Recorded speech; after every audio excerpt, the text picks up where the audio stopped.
The Americano. It's classical, bitter and light. If it was a coffee, when you order it, the barista looks at you like you're a psychopath, and the person behind you in the queue acts like you've got leprosy.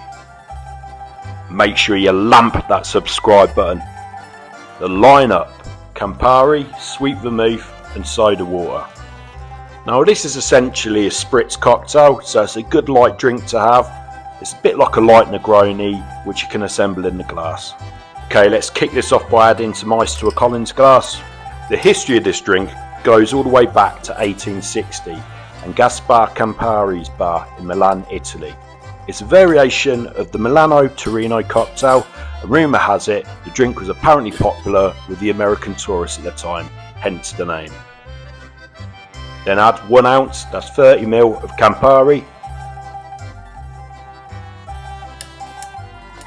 and then follow up with 1 ounce, that's 30 ml of sweet vermouth. Then top this off with some soda water.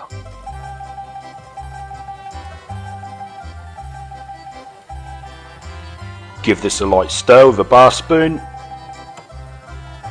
and then garnish with an orange slice. See, it couldn't be more simple. Give the subscribe button a good dry slap, and most will enjoy, and have a couple more and behave yourselves.